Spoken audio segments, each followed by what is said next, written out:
Tem kakra enso etimi atudwa ochema ne first season no ene o man koye said ye nanka ono akasa openo no. Okay, thank you. And my first season with Kotoko, it doesn't good, right? And since I wanted to win 2 trophies, but I won only 1, so I'm not too more happy, but I'm still happy.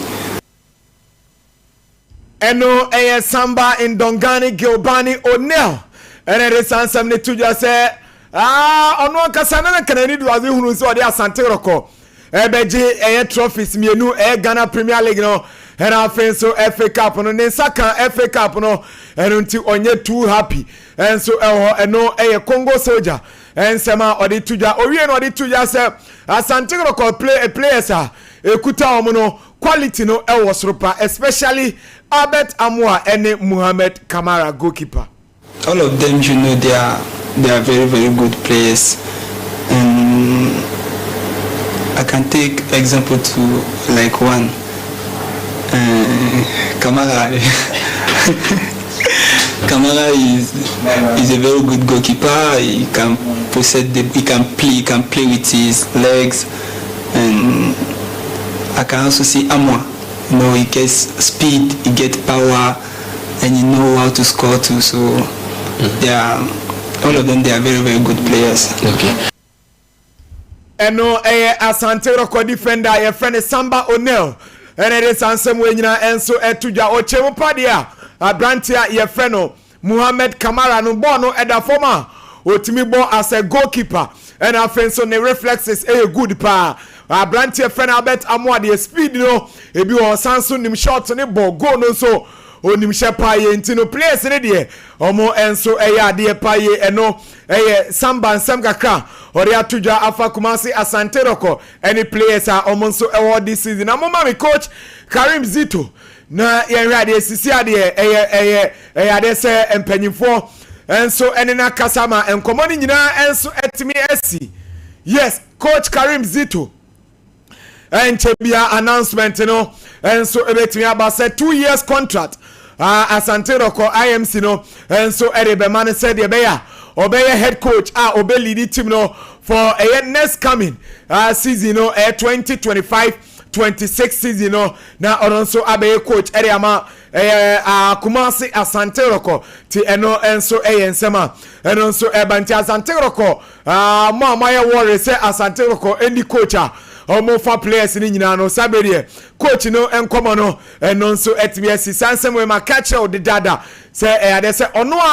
ena empanyfo be mena to aso as a head coach Eriama Kumasi Asante Roko tie no ensem gakra efri o ba de remo house foka and coach Masiu Didi Dramani why the first training e wo house foka yenko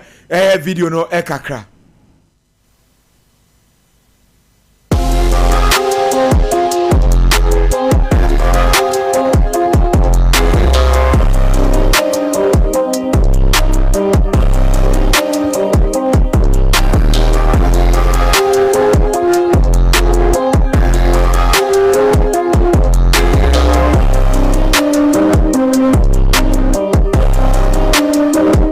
Enti eno house of folk omo new head coach omo nya no Masiu Didi Dramani Nendra wetimi ne mrantie no aye ne first training ene training no ensanso ebeto aso semedin ka che se waka championfo se house of folk players omo register omo for last season ni nyina no omo mo obi akwan no mra training ground no ankasa enso enhwe players na afede on take decision omo obemo omo akwani omo mbeka nyina na momma me Baseke Holy Stars omo head coach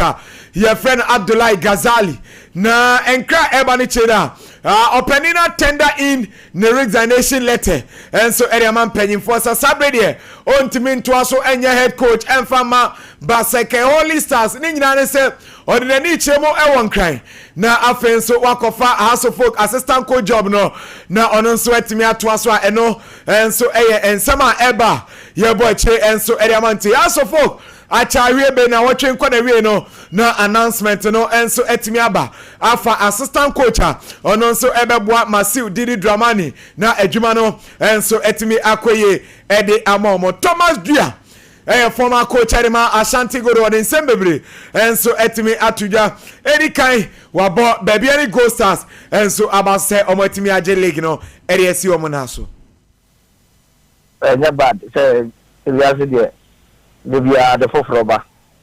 and say you for na age league na that means almost so time na abada nyanko kwa yo madam and almost ajibi nti o my idea pa easy sir na me show o my idea enti Thomas Dua na ebo baby any Gold Stars for abaso se omonso ayade said this year Ghana Premier League no matimi age RSC omona so na owie no ena okasa efa coach Frimpong Manson enso se obona baso power adwumade a wakoye ewo baby any Gold Stars Manson ayade papa coach Frimpong Manson because we are fighting for but in the league now ayade me bona baso pa na me nshram because adwuma we nye ise so betimi afo so abos so many matches at in the league no into wetimi age but Africa dey ombeko but ahomke kanoni na ya na more na so majority no is kasem player wo kwota na be is kasem e dey yi thinking na sponsorship e ma o ma te bi anko betimi ayi bi eno Thomas Dua ena this and 72 jwa obo coach Frimpong Manson abaso no wie no oka bibi kakra fa Ghana Premier League ne ho e wo hands na me kwa outside Ghana League woni kotoko anasa oni ha se bebo a mo chama afo no kwenti mi ka se ebo match no we bi tua moka o mo de ka kwa mo tia ka that mbenya ska so say kotoko ne team bi bebo kra na obi amfa ho wo fa do ko he so o me play bia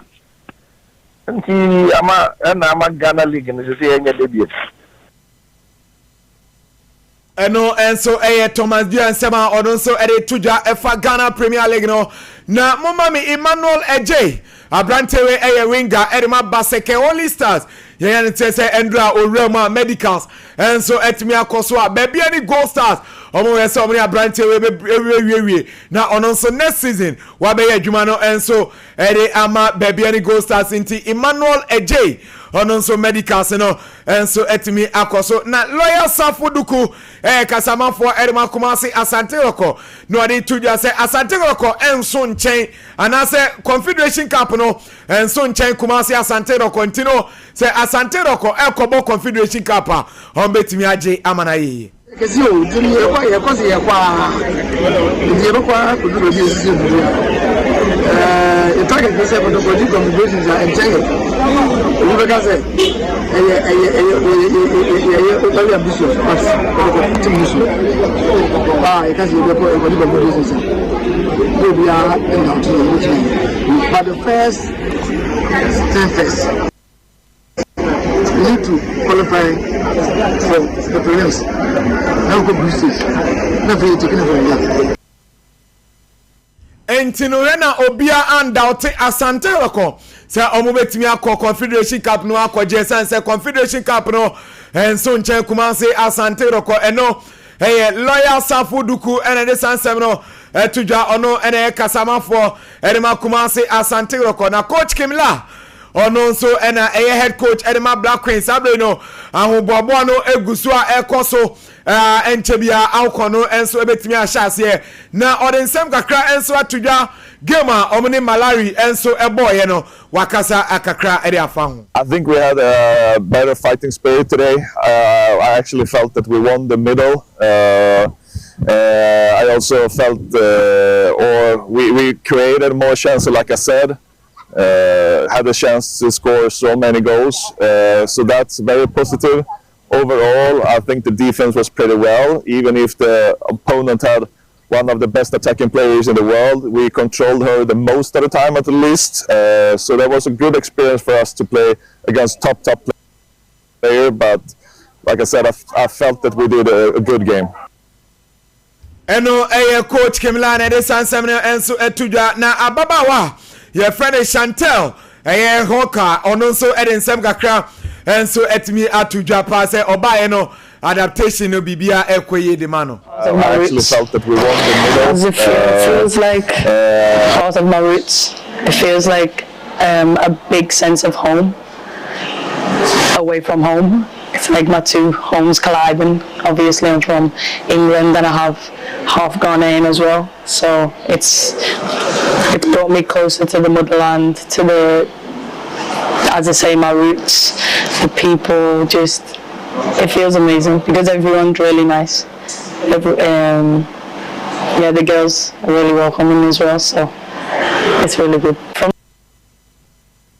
No, and so Chantel na this and 72 Joanna Asante Roko. The first club and as a first Ghana Premier League club. What me I unveil next season this year. Almost so about Ghana Premier League, you know. And so one man nanui omo mention on the coach up him so side Jesse way and next season Asante Roko and so ebet me yusunti sabe oye Asante Roko fana 500 Ghana cedis. And I also open Jesse Nibia on sa and so ebetimi akantino Santero conference in Sabe mo next season Jesse Morebo Ghana Premier League na so Confederation Cup no aba montene so that antini mo betimi akodwama so na fenso mako pebia to wabra ukuta 500 Ghana cedis and so eho ye wie efisem no and so eho national under 20 almost so ahoboabo no and so egusu a ekoso achabe no Wafu Zombie Cup no third edition no and so ebaswa enchebia na kick off no and so etimi ashase na face yehu omaya ono so ebon homode and so age competition no ede esi ni na so ewonti ebegina we so na yede efisem ni nyina esia ena no pena powers and so ede ereremo ewo club world cup ekoso teams almost so etimi is from competition ni nyina no ni nyina powers ede nchemu no. And so MI ene anopeje kum Black Say Junior obetimi afremi Orlando Powers kodo onwe ede ya miase wose kotoko fanzo mu yene omso omkodi Confederation Cup lawyer say enso nchen Asante Kotoko say wa je Champions League 2 na Confederation Cup dey say enso nchen jai adena minjai kotoko wa Champions League 20 and obetimi Champions League Ose NA NA kotoko betma the Champions League. Oh, ombetimi kotoko NA betma the Champions. I don't know muntibi. So mo football club. Orlando. Ya munya gudi no sa fudu kuranka sa okasa no. Wo hye na chire wo the microphone to nchan bu se na obeka sa enye possible. Okuta microphone opim so tie no. We are seeing it no nti obeka sa. Ba wo hye na chire ba bi bu san se sa fudu ku mutem yum betma the Confederation Cup. Obeka sa enye possible.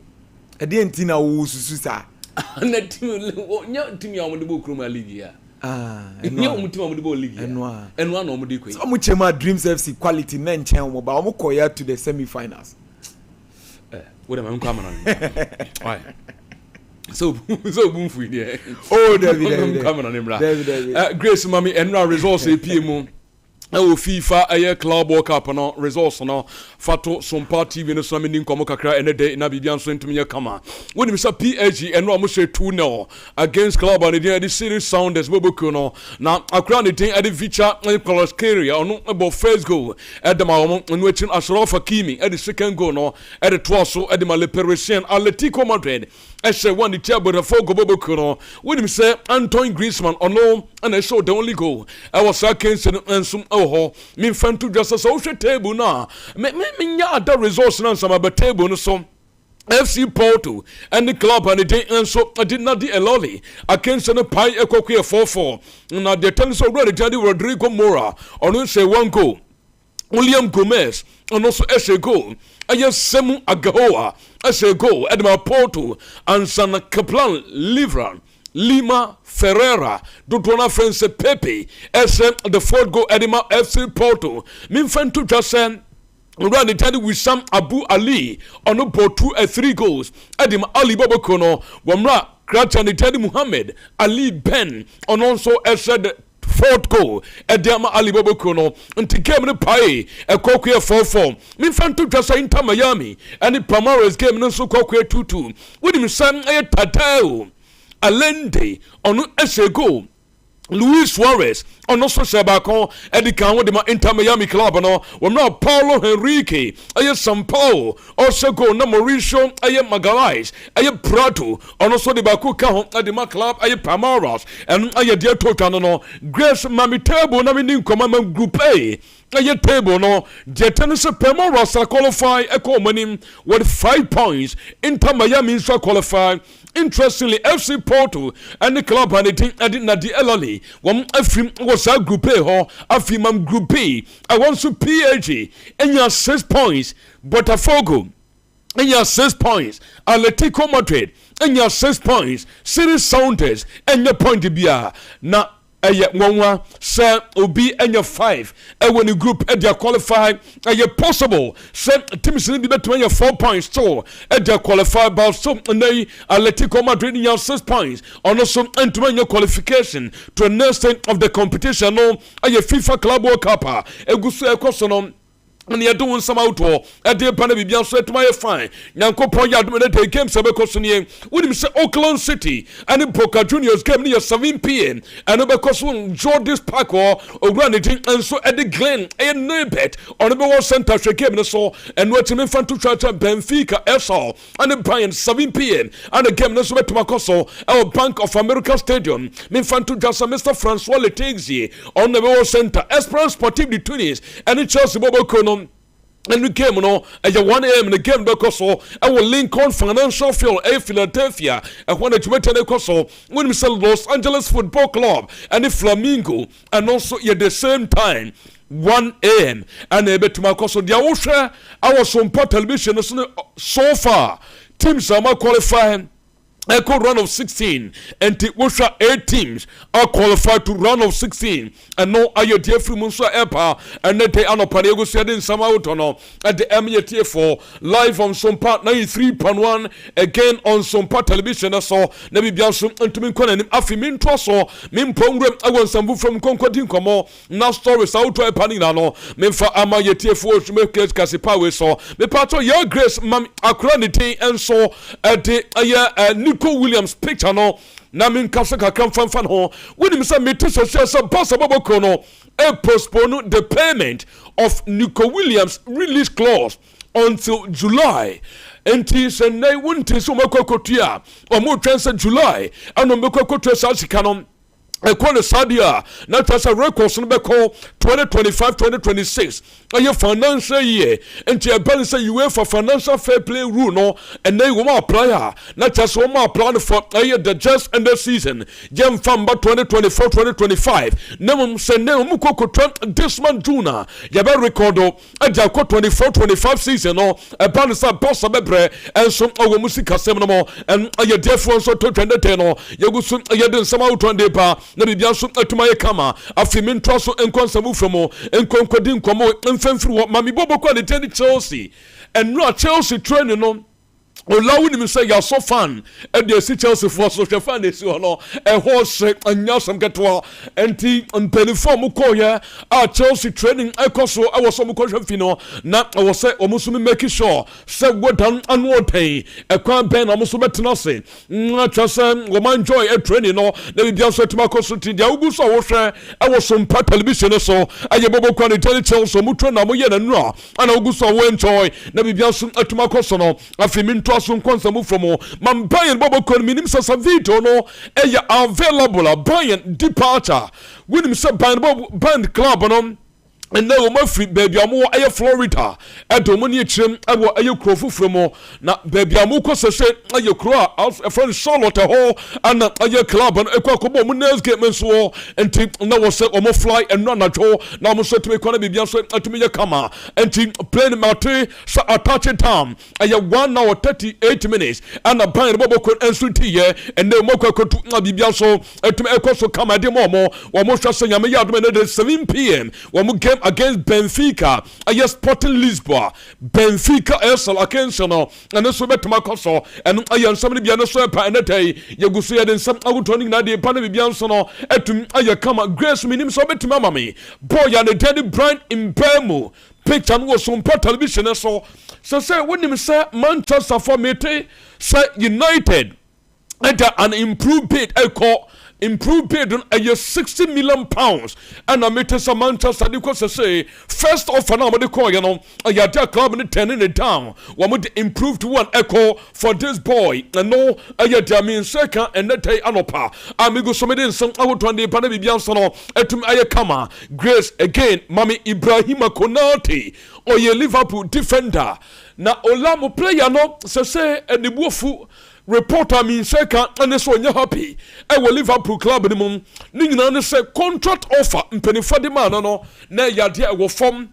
Ama Ibrahima aye Konate and so attended down some aye contract extension Liverpool from penny for Damano no na Damin second year wouldn't say yami yaduma next year by this time na Ibrahima Konate contract up and a year Liverpool Bobo Quinmo one showers tene and from a club on eta some beton and they and now some betrain no so need deal upon a year aye Liverpool club anymore now we free one soccer free and no aye some mean second and then ten amigo some some out on at the Banabi Bianson to my kama. The part of Grace Mommy Walter a Benitez or your goalkeeper water us in water and then Benitez or your goalkeeper when it took 2 years now the air to journey and run and the Crystal Palace from confirm here and more power as a goalkeeper way or boy PSV and Hofen just in the sitting I am Holland Abontenso I'm a Dutch division or Moche Edison Womonasom a great goalkeeper, a 32 Crystal Palace from Penifone Navy, free transfer, and a goalkeeper winner on also Airba or Granite at the water penitence, a 32 the ocean. I was on party in the sun. Now, once somebody you go so you didn't for live our television Casipa so Afi Mami Milos Kalkash. A player Oshakai and some our Premier League no more Edmund Bournemouth not the ones and pa and by the picture to mama say William said Liverpool already we must sign 4 players. Now 4 players at Liverpool sign with this transfer with Tony Ola Jeremy Frimpong from by offer vacuation 35 million euros or no more data and waiting goalkeeper back on the day at the Amil and your Pexi 20 years from club and so at the Puskas Academia and New Hungary. Now, when himself on one Casaninchi from and the Austria, a 1.5 million pounds and a Liverpool Etria at the Puskas Academia and so on. Now, me part of the 10 year and a Samosanson as Sampo Yanite at the Georgie. Ama I am Georgie, Mama Dashvli. 24 years on also a goalkeeper from Valencia last season and a movie Santi no 35 million euros but Otwasu Shakan at Valencia since a season upon a year and nay on also about Johnny Club Liverpool and on top of it a Floron Veta on also about 136.3 million euros already medical Yatucha sent a Yata club and Italian Liverpool at 117 million euros out front at the Malivacution and watching 18.8 million euros in our towns and so at the club now the ocean was on part television so Milos Kelkes and on so Baba and the medicals and he wouldn't so okonu chrome Serbia and run off fly by and she and not touch it down. I will live up to chrome ho me fan to just a net obey first medicals no now much as a BB go through her or sign 5 years contract at the Liverpool Bobokono me fan to just a 40 million pounds and a Liverpool area at Dama Bournemouth Bobokono now with him some Milos Kelkes Ebano on any papa the day at the Sebastian Kelkes and so to me pie and take on no and a sound manager no and perifon along and ra I will Liverpool come ho Gerald Konsa a Liverpool a defender or no at the Nitrim I will buy all for Leverkusen all Corintino may test Liverpool I come strongly for a player and the day at Mark Gehi wamu kwa share so no so better free club and also I am a part of Crystal Palace no ebetuma ababom maybe bianso to my console and I am so mean second no no opinion the tell Mark I am Mike Autumn or the to just believe say the quality of this player or a better fit in fact a better say when another succeed again ogranity ade Van Dijk go Liverpool bobo kono and to Van Dijk ko when another replace no or did say Magay hin betuma yedwuma no and so to me the club no again all the qualities of a proper center back and samutono ma ono so ba na chese deal no a great deal and I'm so to making me fan to just so coaches bobo kono media multi and not anopenie and it's a possible swap deal. Christopher Nkuku for Alejandro Garnacho. Matessa Sankomodiano and Yasase Nkuku for Alejandro Garnacho and team Oberfricha Osi.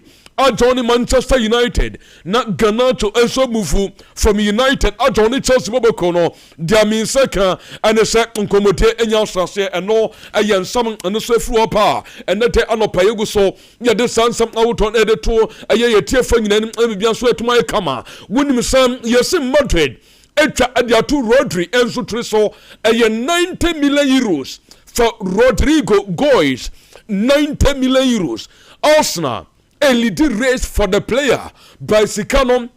and no day and so at the mouse of Bobokono some Musumetumenya Numotia Afi Mamo Pena the Teddy John Tessa Wakasa the FIFA Club World Cup and all Mami not Yentit in Sama or the two John Tessa Yentino Cup, we're really finally seeing the levels from league to league, from country to country, and this competition just has to get bigger. It's really important. And no, Botafogo and Supenipa, or no, Anana Crystal Palace Club and Ansrianitia, and another power to be two just opinion at Tony Shesne Womono, and no, a young command in second day at Medica de San Comunina and so to Mediapa, Afimin Trosso and Consum from Concording Como Quick, let me be answered into Enyakama. William says, I'll call a Bobo the Jerry Arsenal. So, also go so 18 Commano when we give up on the player. Your friends,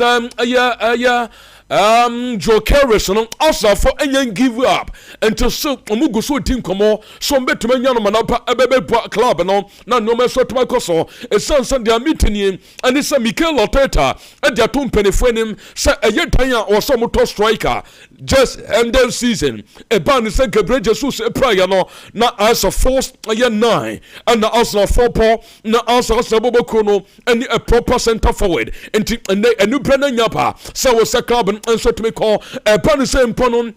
Victor Jokeres deal and to me and go through and watching Benjamin Sesko and so deal no and to me and go through